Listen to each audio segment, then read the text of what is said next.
Yo, what's up everybody? Kaz and Lyrium here from SnuggleSociety.com. We've been playing Warframe, so here's our thoughts.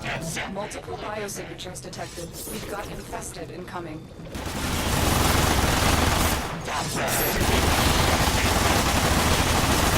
So Warframe is a sci-fi cyber ninja dungeon crawling third-person shooter beat 'em up hack and slash character progressing kind of game, and it's all sorts of crazy and genre blending. At its core, Warframe is a 4-player cooperative third-person shooter, and it's mission-based. So missions range from things like defending an objective, to killing everything on a map, to rescuing a hostage, to fighting a boss.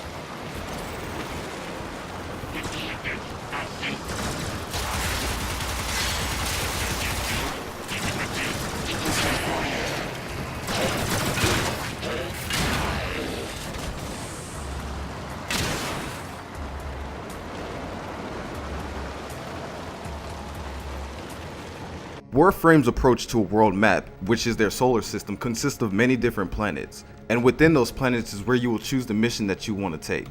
The difficulty changes from planet to planet, and here lies a problem within Warframe.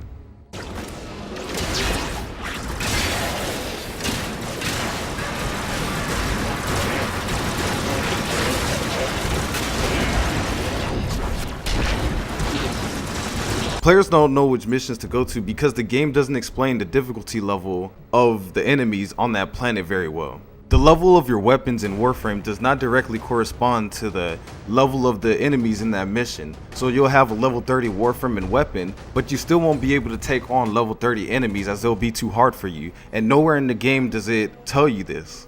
Since none of these level statistics really match up, it's really hard to tell where you're supposed to be or what you're supposed to be fighting at what level.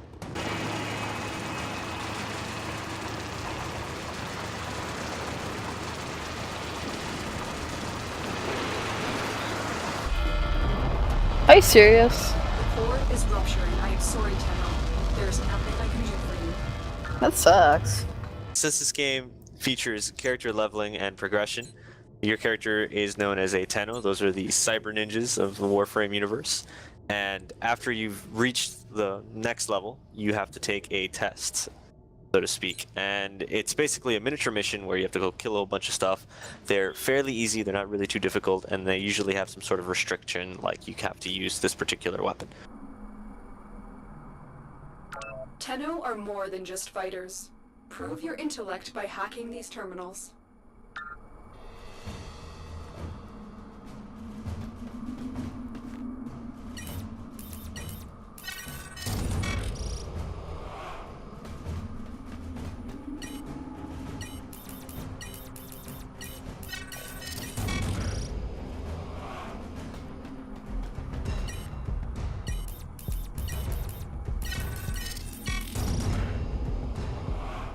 If you fail the test, however, you have to wait another day to take the test. And you can only take the test once per day, so you can't level more than once a day.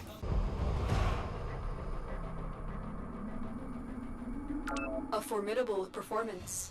This test is now complete. Going up in Tenno levels give players access to different blueprints and stronger weapons that they can craft through the game's crafting system. Crafting is very simple and it tells players exactly what they need in order to craft the weapon or the Warframe that they want. But in order to get the item that you crafted, you need to wait a certain amount of time to do this. So the build time for different items take different amounts of time. So for example, a weapon or a piece of a Warframe would take something like 12 hours, while an actual Warframe itself would take about 3 days to assemble. This is interesting because it provides the player with enough incentive to come back to the game days later, because it'll have whatever it was you were crafting there for you to use. So it's exciting and it keeps the player engaged. If for whatever reason you wanted to rush it, however, you can use Warframe's premium currency, Platinum, to do just that. Platinum can easily have players buy their way through the game. If they don't feel like crafting their weapons, they can buy them straight away through the game's marketplace. You can buy different warframes and weapons straight away without even crafting them. And there's a lot of customization options for your warframe, like color palettes for your weapons and different weapon skins that you can buy also. Although players can buy different weapons without crafting them, it's important to note that the stronger weapons in the game still are experience locked, so players still have to play the game before they can actually buy the weapon that they want. The value for your money is kind of so-so. In some areas, it's pretty well worth it. Things like customization aren't too expensive, and you can get all sorts of cool stuff like little sentinels and little cosmetic pieces, and they're fairly cheap. But once it comes to the warframes, some of the more expensive warframes can be up into the $15 and above kind of mark, and that starts to feel a little bit pricey. To circumvent that though, there are some pretty cool bundles that come with weapons, a warframe, maybe some cosmetic things, and those are usually the best bang for your buck. There's also things like Prime Access, which give you immediate access to like Prime skins and like that, which are also worth looking into. Overall, it's an alright cash shop. I wouldn't say it's the best, and I certainly have seen worse.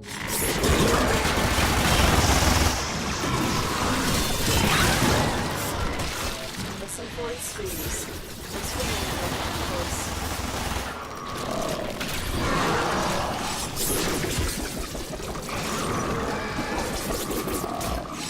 The combat in Warframe feels very fluid. The melee combat feels really nice, and with the new edition of Melee 2.0 that recently got released, it even makes melee combat a little bit more than it used to be. Ooh. Ooh. It sounds like every bone in his body is broke.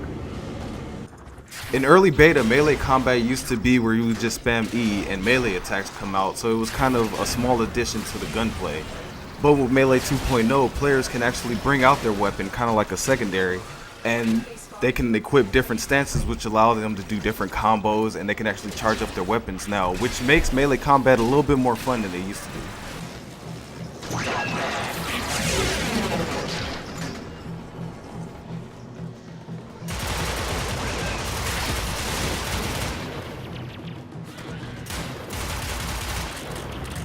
Gunplay in Warframe feels pretty standard to the third-person shooter genre, but the different weapons in Warframe mix up the combat a little bit. Players can use different weapons like sniper rifles, shotguns, and assault rifles, but there's also very outlandish alien weapons that players can use like laser beams and gel explosive pistols, which are also pretty fun. And all they need to do is add dubstep to it and be dubs.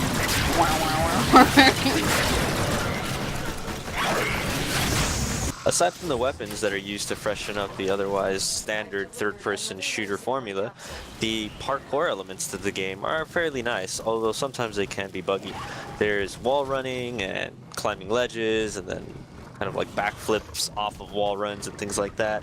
In particular, when wall running, it feels a little bit on rails, and then when you jump off, you get this kind of really buggy like animation that just shoots you off. It seems strange, but with a few exceptions here and there, it is a nice feature, like sliding around and shooting and being able to jump off of a ledge and shoot and all of that at the same time feels fairly fluid, with minor exceptions.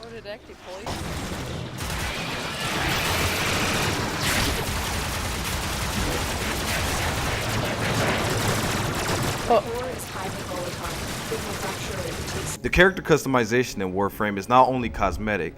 Players can equip different mods to their warframes and their weapons that they find in the mission to change the stats of their weapons to make them stronger or weaker, or to change the abilities that their warframes can use.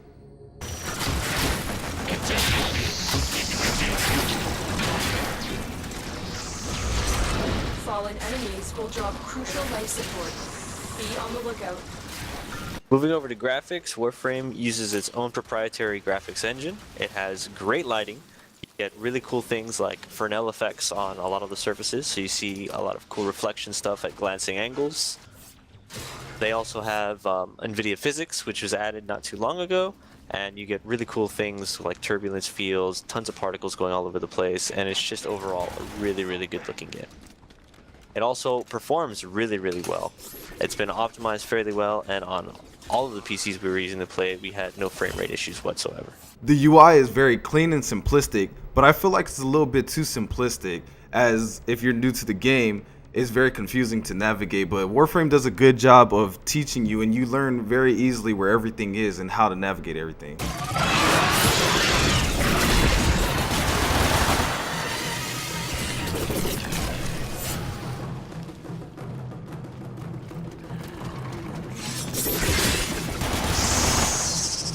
The sound design on Warframe is actually pretty good altogether. Weapon sounds are fairly varied. Some of them sound really cool. In particular, things like the Bolta just have this really nice, heavy sound to them. It feels good to shoot.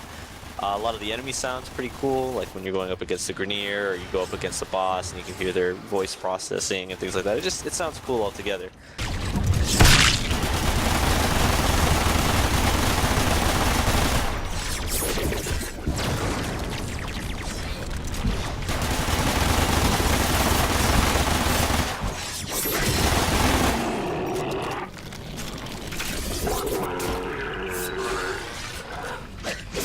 I would say the one notable exception, however, is the main person that talks to you throughout the game. I believe her name is Lotus. I wouldn't say there's anything in particularly wrong with the voice. It seems a little out of place. It seems almost as if they took somebody from The Office and then had her just record for the character. They won't be bothering us anymore. Let's get out of here. Multiple biosignatures detected. We've got infested incoming. The nether reaches of the Morian-class ship. I was reading that. We need to take these cores into deep space for destruction. A core rupture here would turn this outpost into an uninhabitable wasteland. So overall, Warframe is a really great game, and even though we did encounter a few bugs while we were playing, such as, AI pathing bugs and getting stuck in walls and things like that, they were really small shortcomings in what's overall a great game, and I don't think it should deter anybody from picking it up and playing it. So I'd say our Snuggle Society verdict on the whole game would be pick it up and play it, and especially if you have any friends. It's like a great couch co-op game. So what are you waiting for? Go download and play.